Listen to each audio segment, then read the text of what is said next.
नमस्कार दोस्तों, मैं हूं प्रशांत सिंह और आपका अपना यूट्यूब चैनल की सक्सेस पॉइंट में स्वागत है।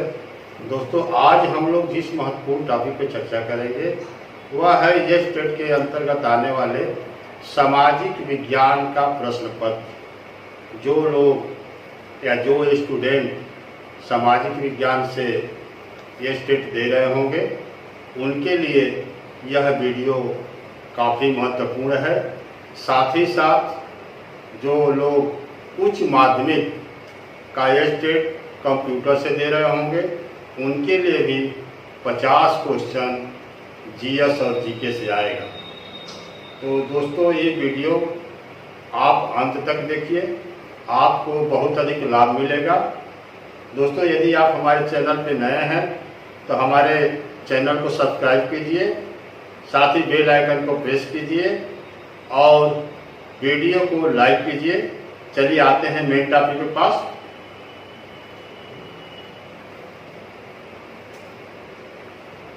दोस्तों, एक विषय है सामाजिक विज्ञान।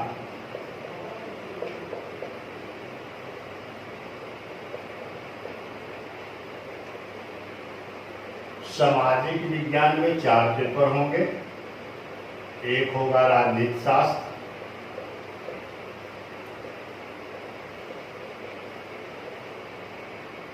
दूसरा इतिहास,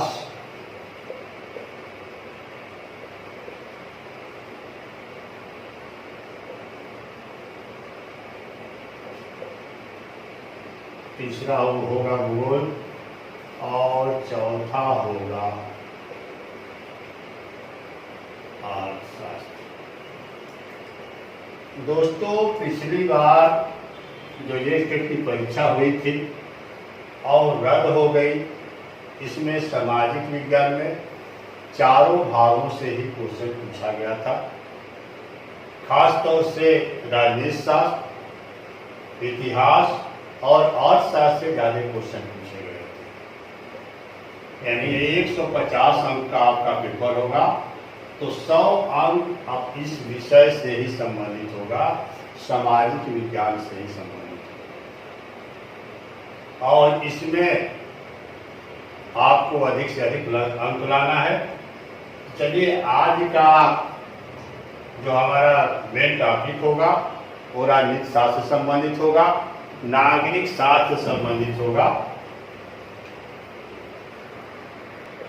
राजनीति शास्त्र या कह लीजिए नागरिक शास्त्र,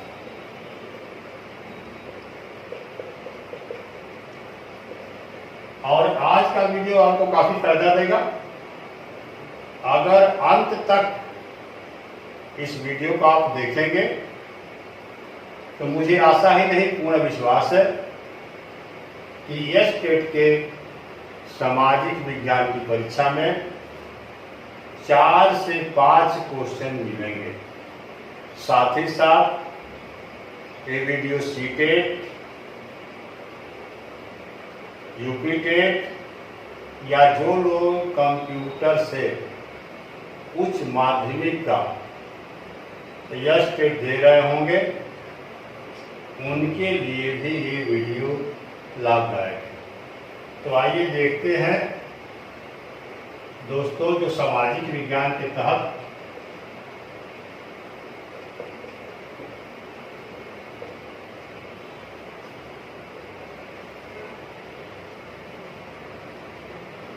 जो राजनीति शास्त्र या नागरिक शास्त्र का पेपर होगा,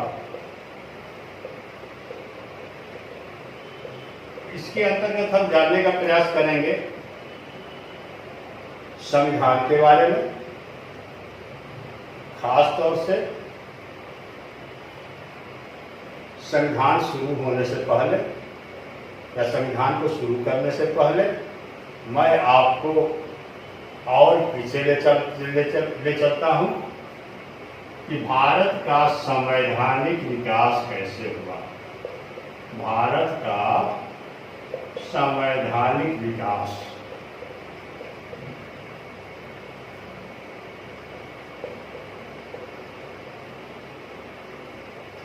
दोस्तों,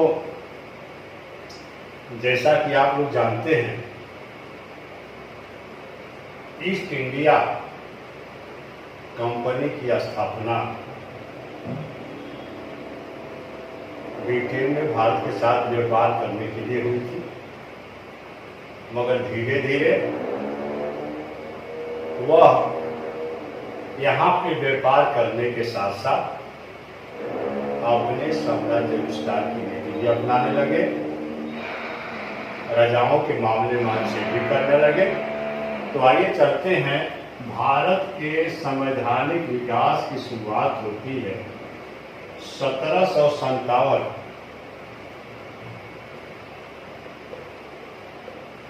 प्लासी के युद्ध से। दोस्तों, एक प्लासी एक स्थान है पश्चिम बंगाल में, वहीं से इसकी शुरुआत होती है। 1757 में जो प्लासी का युद्ध हुआ वो अंग्रेजों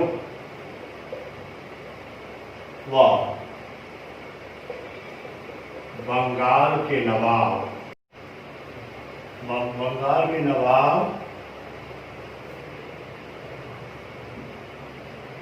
सिराजुद्दौला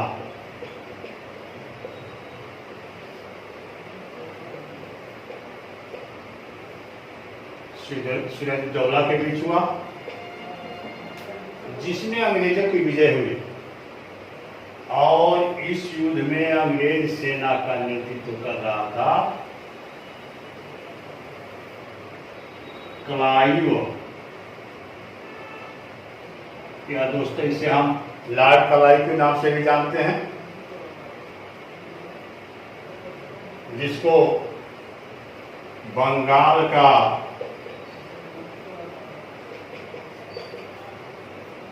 प्रथम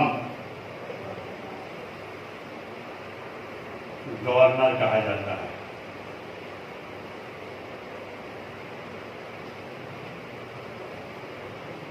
दोस्तों, कई बार इसको क्वेश्चन पूछा जा चुका है कि बंगाल का प्रथम गवर्नर कौन था। तो दोस्तों, बंगाल का प्रथम गवर्नर क्लाइव था। इसके बाद आता है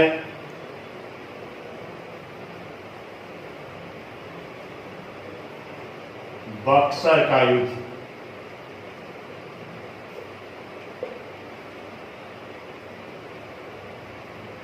सत्रह सौ 1764।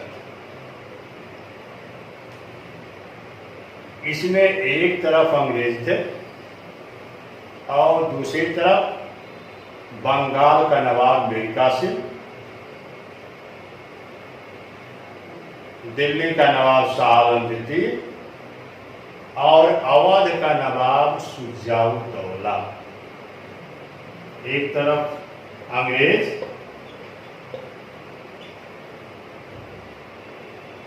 दूसरी तरफ बंगाल का नवाब मीर कासिम, दिल्ली का नवाब शाह आलम द्वितीय,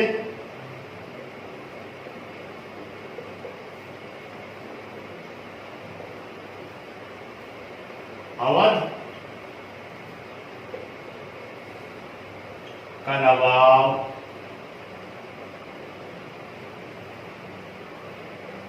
शुजाउद्दौला। इसमें भी अंग्रेजों की विजय हुई। अवध का नवाब शुजाउद्दौला, इसमें भी अंग्रेजों की विजय हुई और इसका नेतृत्व किया था हेक्टर मुनरो ने। अब इसके बाद आता है दोस्तों रेगुलेटिंग एक्ट।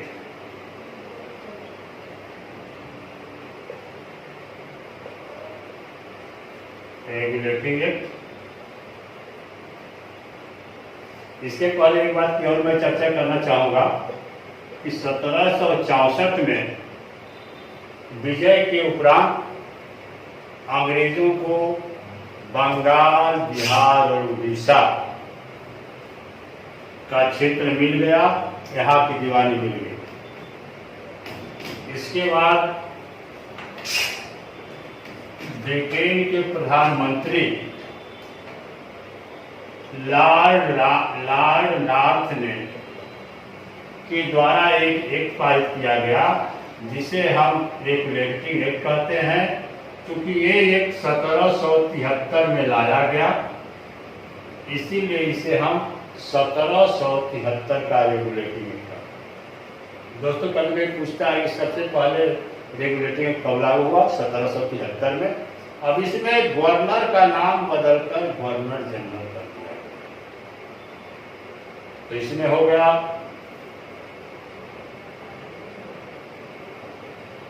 बंगाल का अंतिम गवर्नर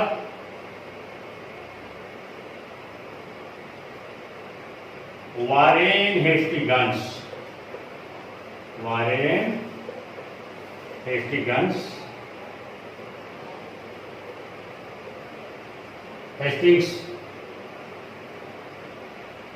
अब बंगाल के गवर्नर को ही भारत का गवर्नर जनरल बना दिया गया, गवर्नर को ही गवर्नर जनरल बना दिया गया।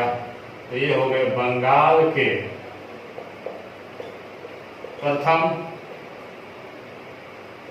Governor general. बंगाल के अंतिम गवर्नर वारेन हेस्टिंग्स या बंगाल के अंतिम गवर्नर जनरल, आप कहिए वारेन हेस्टिंग्स को ही माना जाता है। इसके बाद दोस्तों 1773 से लेकर के 1828 तक एक लंबा कार्यकाल होता है, और इस दौरान भारत के अधिकांश भूभागों पर अंग्रेजों का कब्जा।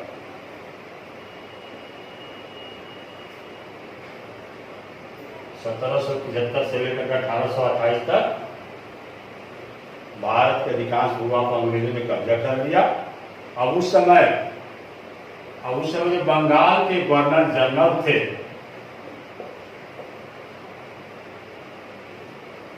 जनरल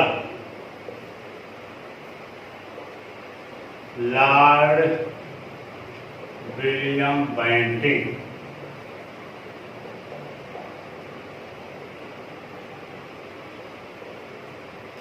उनको संपूर्ण भारत का गवर्नर जनरल बना दिया गया, संपूर्ण भारत का। तो ये हो गए बंगाल के अंतिम governor general Lord William Bentinck, और भारत के प्रथम, या यूं कहिए भारत के प्रथम governor general Lord William Bentinck. इन्होंने कई सुधार किए। 1829 में राजा राम मोहन राय के प्रयासों द्वारा इन्होंने सती प्रथा निषेध अधिनियम लाया, पारित कराया। विधवा पुनर्विवाह अधिनियम लाया, लागू किया गया। ये बहुत सारे प्रयास किए गए, जिनके द्वारा इसकी चर्चा हम लोग जब इतिहास वाला पोर्शन चलेगा तो उसमें करेंगे। इसके बाद आता है दोस्तों 1857 की क्रांति। 1857 की क्रांति हुई, और 1857 की क्रांति को अंग्रेजों द्वारा दबा दिया गया। जब दबा दिया गया, अंग्रेजों ने इस क्रांति को असफल कर दिया, तो 1858 में भारत सरकार अधिनियम लाया गया। भारत सरकार अधिनियम 1858। और फिर इसमें क्या होता है, जो गवर्नर जनरल थे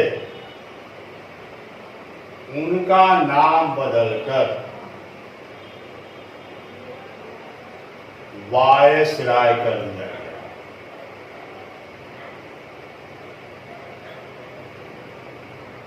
वायसराय कर दिया गया। तो भारत के प्रथम वायसराय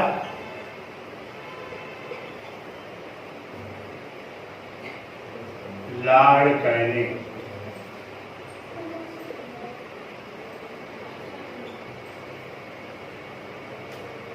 भारत के प्रथम वायसराय लॉर्ड कैनिंग। कभी कभी दोस्तों ये क्वेश्चन पूछता है कि जब 1857 की क्रांति हुई तो उस समय ब्रिटेन के प्रधानमंत्री कौन थे? तो दोस्तों ब्रिटेन के प्रधानमंत्री थे पाल्मस्टोन।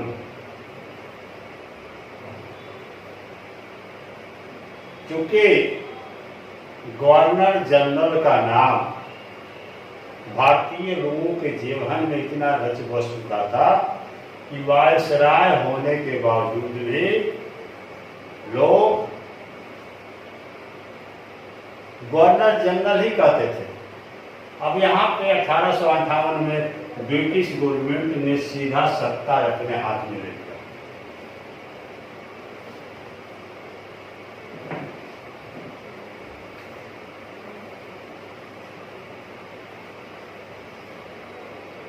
और दोस्तों इसके बाद आता है 1909 का भारत सरकार अधिनियम।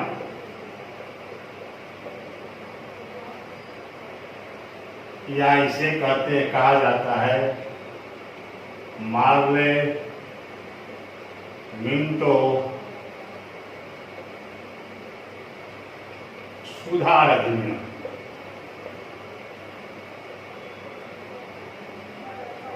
कई बार इससे क्वेश्चन पूछता है। इसकी एक महत्वपूर्ण विशेषता थी कि इस अधिनियम के तहत सांप्रदायिक आधार पर सीटों का बंटवारा किया गया।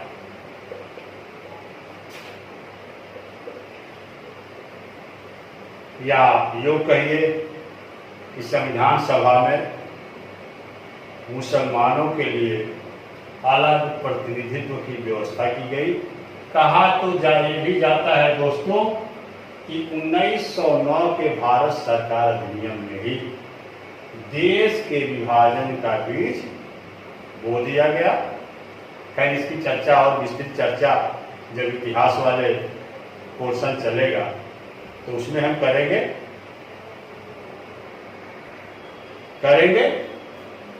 दोस्तों अगर ये वीडियो अच्छा लग रहा हो तो साथ साथ लाइक और सब्सक्राइब भी करते जाइए। अब आते हैं दोस्तों भारत सरकार अधिनियम 1919 या इसे बोला जाता है मॉन्टेग्यू चेम्सफोर्ड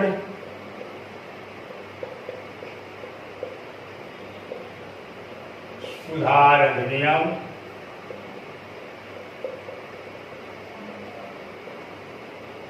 1919।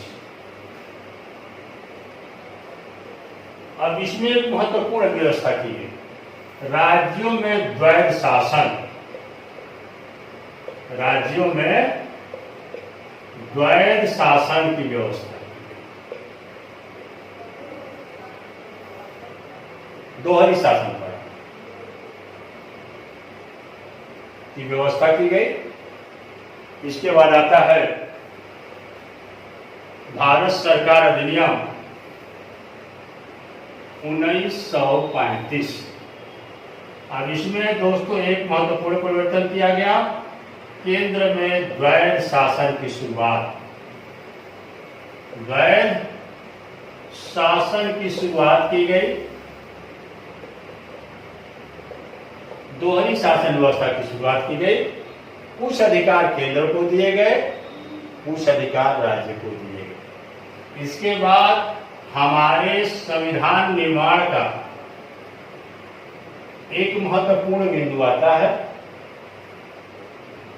कि एक महत्वपूर्ण आयोग आता है क्रिप्स मिशन। क्रिप्स मिशन 1942 दोस्तों ऐतिहासिक दृष्टि से बहुत ही महत्वपूर्ण है। एक क्रिप्स मिशन का गठन अंग्रेजों ने किया, जिसके अध्यक्ष थे सर स्टेफर्ड क्रिप्स। इसमें ये बात की गई कि ये मिशन भारतीयों के लिए संविधान का निर्माण करेगा। दोस्तों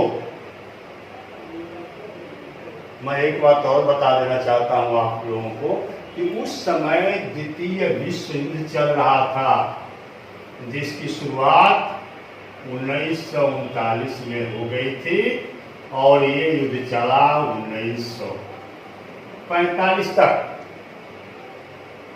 जब अमेरिका ने जापान के हिरोशिमा और नागासाकी पे बम दिया।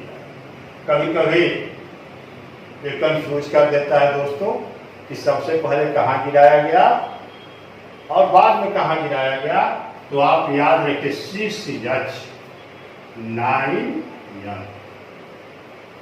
6 अगस्त 1945 को हिरोशिमा पर गिराया गया और 9 अगस्त 1945 को नागासाकी पे गिराया गया। तो चूंकि उस समय द्वितीय विश्व युद्ध चल रहा था, इसलिए इस आयोग को भी ठंडे बस्ते में डाल दिया गया। ब्रिटिश गवर्नमेंट ने यह कहा कि जब द्वितीय विश्व युद्ध समाप्त होगा तो भारतीयों के संविधान के लिए, भारतीयों के विकास के लिए हम संविधान बनाने की बात करेंगे। तो इसके बाद एक आता है कैबिनेट मिशन। जुलाई 1946 में इसका गठन किया गया। बहुत बार पूछता है कि कैबिनेट मिशन का गठन कब किया गया। जुलाई 1946 या एक क्वेश्चन कई बार टेट, सीटेट, यूपी टेट या अन्य प्रतियोगी परीक्षाओं में आ चुका है कि भारत का के संविधान का निर्माण किस मिशन के तहत किया गया। तो दोस्तों एक कैबिनेट मिशन के तहत। ये 3 सदस्यीय आयोग था। इसमें एक थे सर स्टेफर्ड क्रिप्स,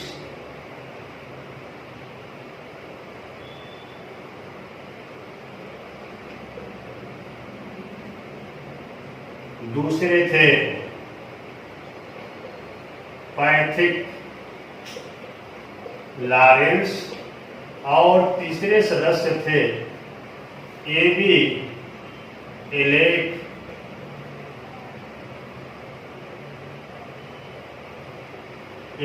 एलेक्जेंडर।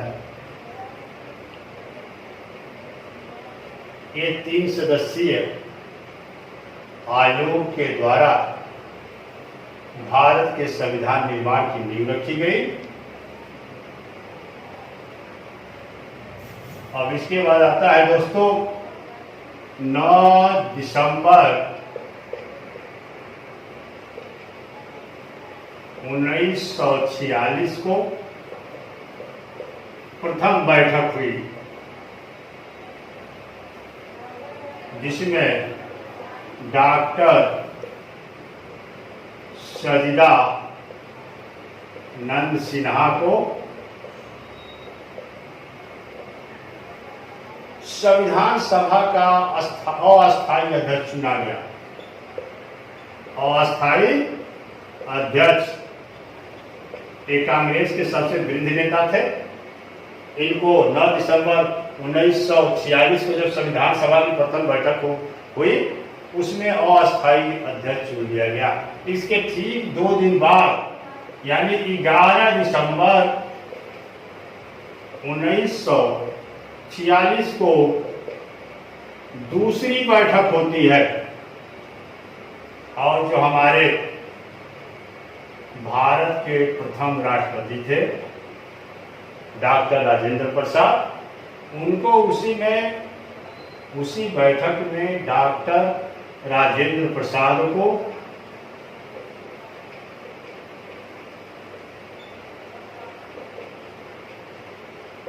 संविधान सभा का अस्थायी अध्यक्ष चुना गया। दोस्तों, कई बार क्वेश्चन पूछा जाता है कि संविधान सभा के अस्थायी अध्यक्ष कौन थे, तो डॉक्टर सच्चिदानंद सिन्हा। संविधान सभा के अस्थायी अध्यक्ष कौन थे, डॉक्टर राजेंद्र प्रसाद। प्रथम बैठक कब हुई, 9 दिसंबर 1946 को। दूसरी बैठक कब हुई, 11 दिसंबर 1946। अब देखिए, किसी भी चीज का निर्माण किया जाता है तो उसकी एक रूपरेखा तैयार की जाती है।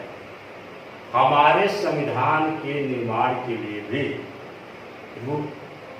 इसकी रूपरेखा तैयार करने के लिए भी एक समिति का गठन किया गया जिसे हम प्रारूप समिति कहते हैं।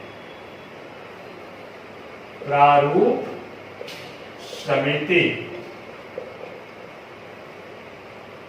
का गठन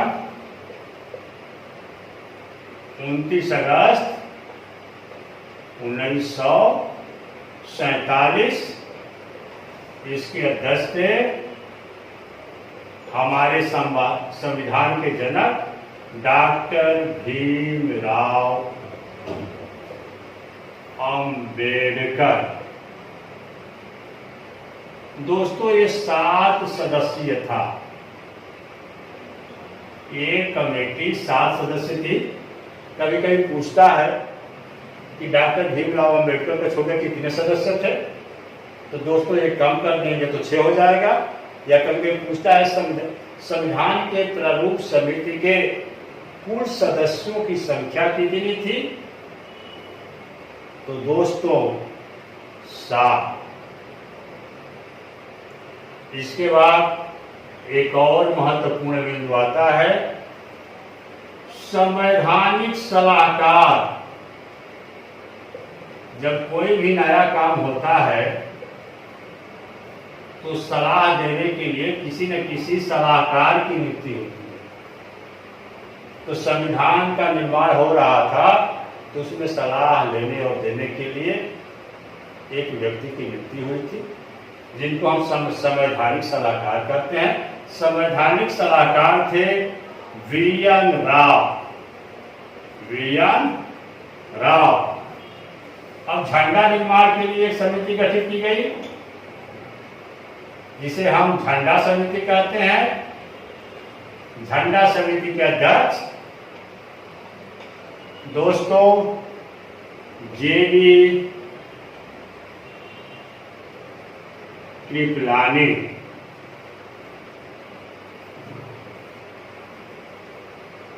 दोस्तों एक और बात याद रखिएगा, भारत राज्यों का एक संघ है। तो संविधान में संघ संविधान सभा का भी गठन किया गया था। तो संघ संविधान सभा के अध्यक्ष थे पंडित जवाहरलाल नेहरू। इसके बाद हमारे संविधान को बनाने में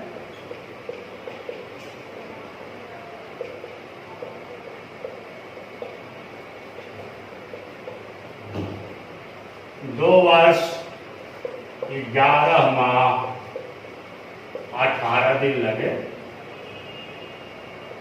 114 बैठकें हुई,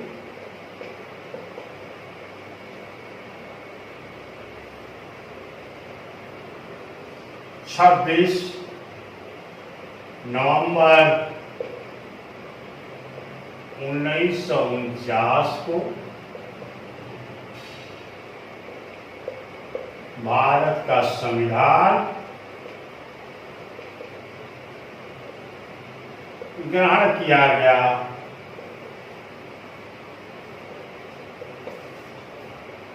ग्रहण किया गया अडॉप्ट किया गया। कई बार क्वेश्चन पूछता है कि भारत का संविधान कब अडॉप्ट किया गया, कब स्वीकार किया गया, कब ग्रहण किया गया। तो दोस्तों, भारत का जो संविधान था 26 नवंबर 1949 को ही बनकर तैयार था। इसे ग्रहण कर लिया गया, स्वीकार कर लिया गया।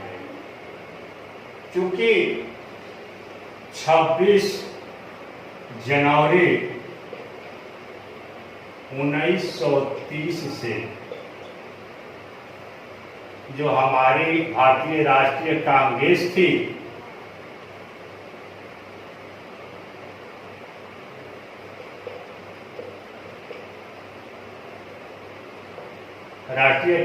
थी, वो स्वाधीनता दिवस के रूप में मनाती थी।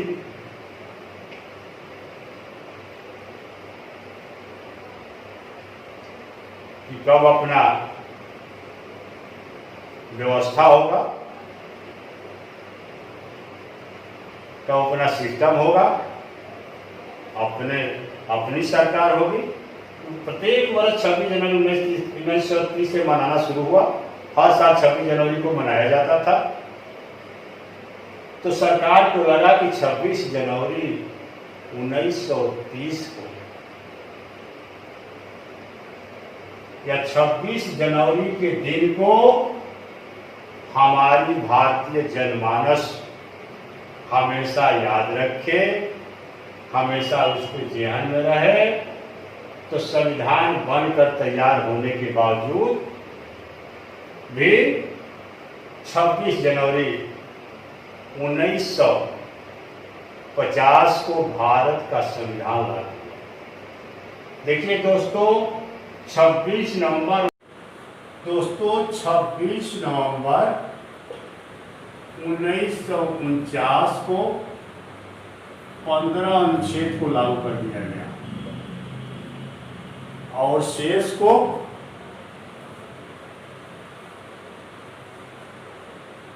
26 जनवरी 1950 को लागू किया गया। 1950 से पहले, 26 जनवरी 1950 से पहले 24 जनवरी 1950 को संविधान सभा की अंतिम बैठक हुई, जिसमें संविधान सभा ने सर्वसम्मति से डॉक्टर राजेंद्र प्रसाद को भारत का राष्ट्रपति चुना। क्योंकि हमारे देश में परंपरा रही है कि कोई भी बिल या विधेयक बिना राष्ट्रपति के हस्ताक्षर के पास नहीं हो सकता। तो जरूरी था, इसीलिए देश की स्थिति ऐसी थी कि अभी चुनाव नहीं हुआ था, तो उस समय चुन लिया गया और संविधान पे हस्ताक्षर हुआ और 26 जनवरी 1950 को भारत का संविधान लागू हुआ, जिसे हम गणतंत्र दिवस के रूप में मनाते हैं। दोस्तों, एक बार और मैं रिपीट कर देना चाहता हूं, बंगाल का प्रथम गवर्नर लॉर्ड क्लाइव, बंगाल का अंतिम गवर्नर वारेन हेस्टिंग्स 1973 के रेगुलेटरी एक्ट द्वारा बंगाल का प्रथम governor general Warren Hastings, Bengal का अंतिम governor general Lord William Bentinck, Bharat का प्रथम governor general Lord William Bentinck, Bharat का प्रथम वायसराय लॉर्ड कैनिंग, स्वतंत्र भारत का प्रथम गवर्नर जनरल या यूं कहिए वायसराय लॉर्ड माउंटबेटन, स्वतंत्र भारत का प्रथम या अंतिम भारतीय गवर्नर जनरल कहिए या वायसराय कहिए, सी राजगोपालाचारी। दोस्तों, हमारे चैनल के माध्यम से आपको यह स्टेट में और सारे सब्जेक्ट जैसे शिक्षण कला एवं दक्षता परीक्षा जो 50 नंबर का होगा, जो सबके लिए कंपलसरी है, हिंदी या साइंस का भी मैटर बीच बीच में उपलब्ध कराया जाता रहेगा। दोस्तों, आज के वीडियो में बस इतना ही।